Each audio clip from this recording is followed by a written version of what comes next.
we're learning section 5.2, solving systems of linear equations by substitution.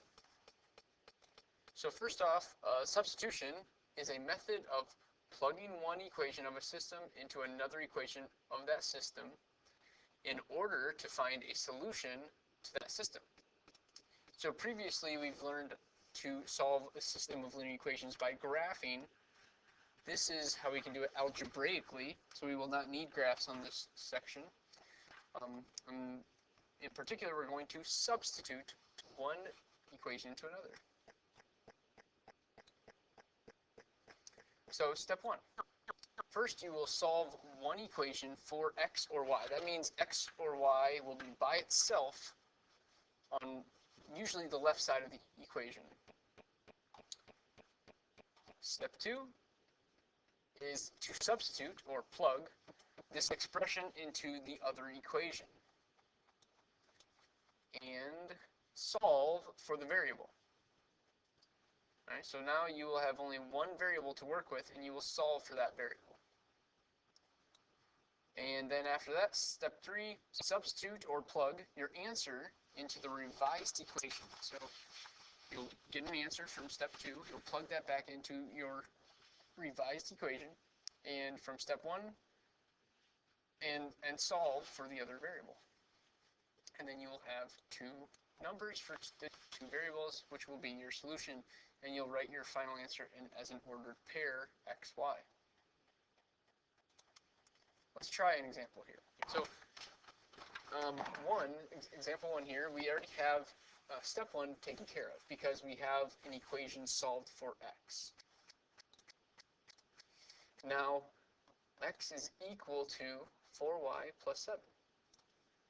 And we want to find, since x is equal to that, that means we can plug this in for the other x of the other equation, which is right here. So notice where yellow box, yellow rectangle, and yellow rectangle, this can be substituted in for the other. Okay? See the little arrow going in. Let's see what. Alright, so you can see I plugged in with parentheses that 4y plus 7 where the x used to be. So you can still see the 2, the minus 6y, and the equals 12. But this 4y plus 7 is in replacement of that x. So when we have parentheses like this, our next step is to then distribute that 2. Here, let me draw in those arrows that we usually draw in. So 2 is going to be multiplied to both of these things. 8y plus 14 minus 6y equals 12. So the 2 times the 4y and the 2 times the 7 gave us the 8y plus 14. From this point, we will combine like terms. The like terms are the 8y and the negative 6y. So those will be combined together.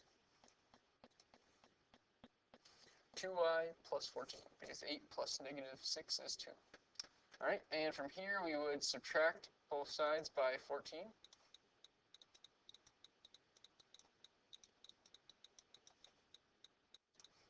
The 14s would cancel, and we'd have 2y on the left side equals negative 2 on the right side.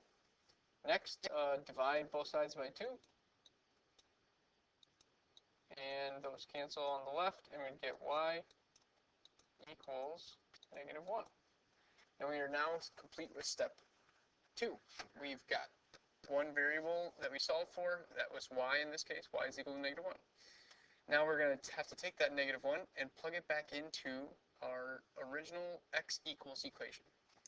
So I've got y equals negative 1 here, and we want to find where the y is on this equation up here, and that's going to go in there. So this is going in for that y, and that equation is going to look like this, where we've plugged in the negative 1 in for the y. You can see I plugged it in with parentheses like there. Okay, now we just simplify that equation. So that is going to equal 4 times negative 1 is negative 4. Add that to 7, and we get positive 3.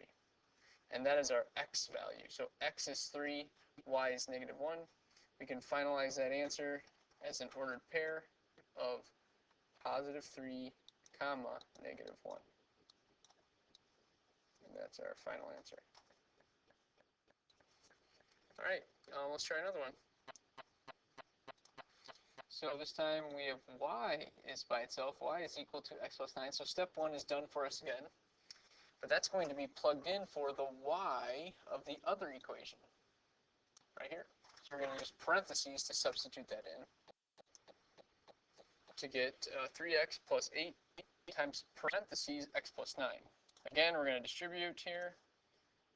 So I'm going to get a thinner thing here. So 8 being multiplied to the x and being multiplied to the 9 to get us 3x plus 8x plus 72 equals negative 5. Again, we have like terms of 3x and 8x. They're both positive. And we get 11x plus 72 equals negative 5. And now we've got ourselves a two-step equation. First, let's subtract 72 from both sides. Cancels on the left. You get 11x equals negative 77. Divide by 11. Cancels here, and we get x equals negative 7. Now we have that x equals negative 7, and we're going to find in that top equation where we have y equals, plug it in for that x right here. So we're going to have this negative 7 plugged all the way up in for that x. And that'll give us the equation. Negative 7, y equals negative 7 plus 9. Negative 7 is equal to 2. And so now we've got the x value of negative 7, the y value of 2. Our final result is negative 7, comma, 2. That's our ordered pair that satisfies this system. On to another example. This is a situation where we have both equations are in the form y equals. In this case, so we have y equals 4x plus 24, and we also have y equals negative 3x minus 18. Since y is equal to both of those, we can set them equal to each other. And we get an equation that looks like this. 4x plus 24 equals negative 3x minus 18. So we're trying to solve for x now because we have only x's left. So this is a situation where we have x's on both sides of the equation. We want them to be on the same side. So I'm going to choose one side to cancel. I'm going to pick the right side to cancel. It's that negative 3x. So the way I'm going to cancel that negative 3x is by adding 3x. And I'm going to add it on the left side with the 4x because they're like terms. They cancel on the right, and our new 7x plus 24 equals negative 18. Next, we will subtract 24 from both sides. Two-step equation. That cancels on the left. 7x equals negative 42. And one more step, divide both sides by 7. Those 7's cancel, and we get x equals negative 6. So that's one of our answers. So now, again, we need to still find that y value. So let's plug that negative 6 back in for an x, and we have options. We can plug it into the top equation or the bottom equation. And let's just go with this top one. How about? So I'm plugging it in for that x up there. Our new equation is y equals 4 times negative 6 plus 24.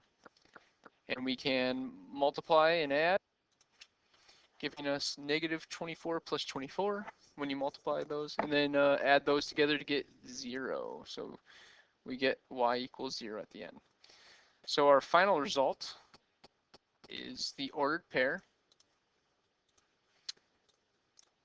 What is our x value? -6 and 0. Oh, 0. Okay. I wanted to make it a little easier to read.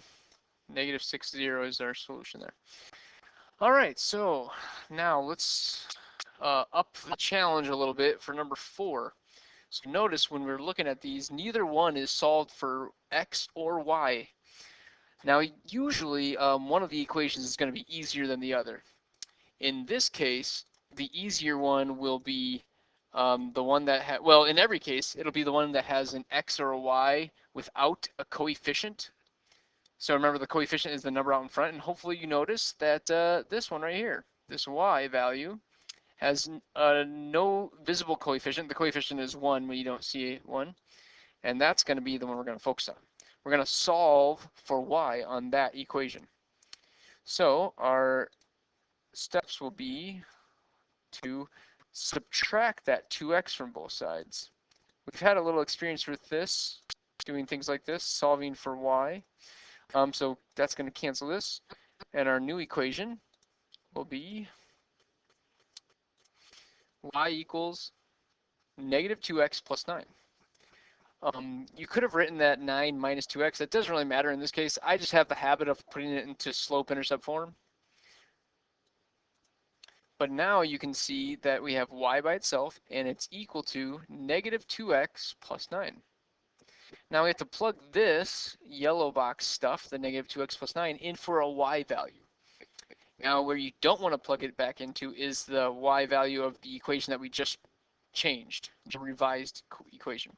So we want to plug this into a y value in a different equation, the first equation in this case.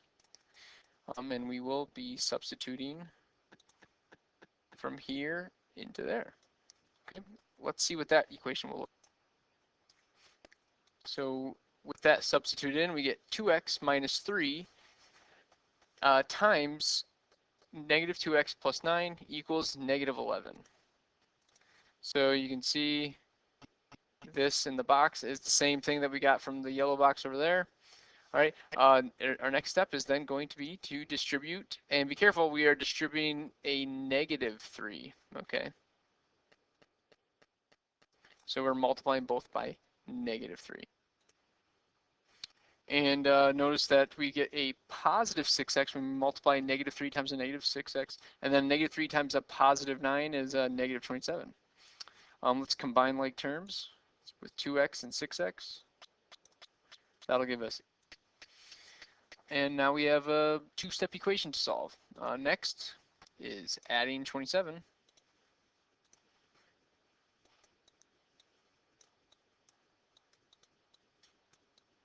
It cancels here. Then we're left with 8x on the left side equals, that's going to be 16 on the right side.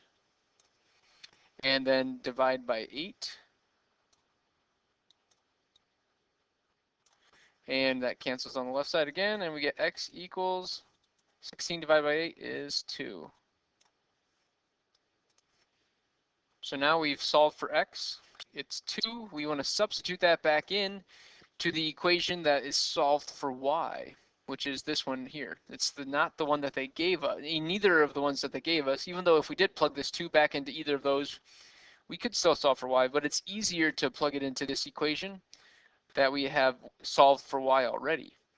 So now we can just plug this 2 in for that x and get our y value. We'll do that over here. So you can see that we plug this 2 where the x is. All right. Now it's just about solving for y. So multiplying first, we get -4. Then add 9, we get 5 for the y value. The x value is 2, therefore our final result is 2 positive 5. 2, 5 is our final answer. Number 5 is very similar to our previous problem. We don't have an equation that's solved for x or y, so we're looking for which one of these has no coefficient, and I see that number 5, the top equation, x plus 5y equals 4, the x has no coefficients. We're going to solve that one for x. So the way we'll do that is cancel out this plus 5 by subtracting, try to sneak it in under here, subtracting 5y from both sides. And we'll cancel it from this left side, and we'll put it on the right side as a negative. So we've got x equals negative 5y plus 4 then. You could do 4 minus 5y, the order doesn't matter here. But what is important is now we have x by itself, and it's equal to negative 5y plus 4. So we're going to plug this in for where we have an x in the other equation. That's right here. So we will now be substituting this in for that x using parentheses.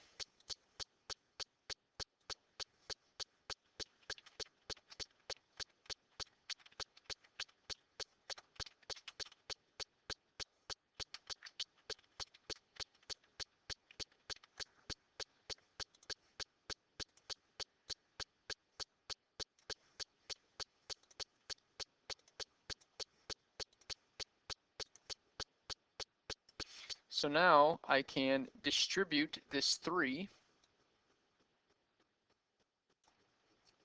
to both numbers here. And then we'll get negative 15y plus 12 plus 15y equals negative 1. Notice that we have our like terms, the negative 15y and the positive 15y. Now combining those are actually both going to cancel, and we'll get 12 on the left side equals negative 1 on the right side. So there's no variables anymore. In a situation like this, we have to ask ourselves, is this a true or false statement? Well, 12 does not equal negative 1, so this is a false statement. And hopefully you remember we've learned what this means before. If it's false, that means no solution.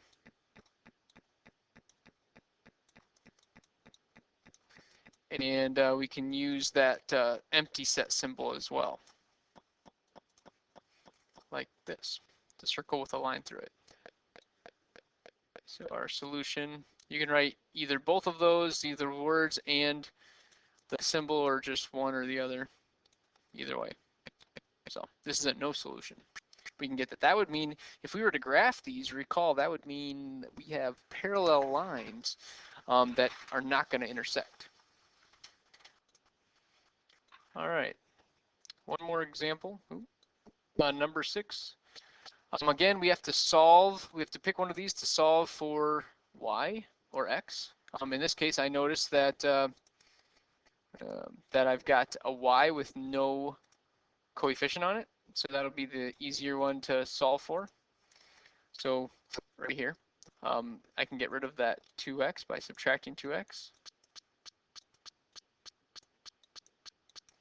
Cancel on the left side, and we'll get y equals negative 2x plus 18. So we've got our y by itself. We can now substitute this negative 2x plus 18 in for the y of the other equation, that's the top one, right there. And we will be substituting this direction. Again, plug it in with parentheses. Our new equation will look like 6x plus, now we have 3 parentheses, negative 2x plus 18. Notice that it was plugged in for the y, equals 54. Of course, we've got to distribute with the parentheses. And now we'll have 3 times that negative 2 gives us negative 6x or minus 6x, and then 3 times 18 is going to give us 54. Let's check for those like terms. So 6x and negative 6x, those are going to combine and cancel, actually. We'll end up having just 54 equals 54. Again, this is a situation where we don't have any variables, so we have to ask ourselves, is this true or false? Well, 54 It does equal 54, so that is true. If it's true, then our answer is infinitely many solutions. And we can use the infinity symbol, which is that figure 8 or sideways 8 look.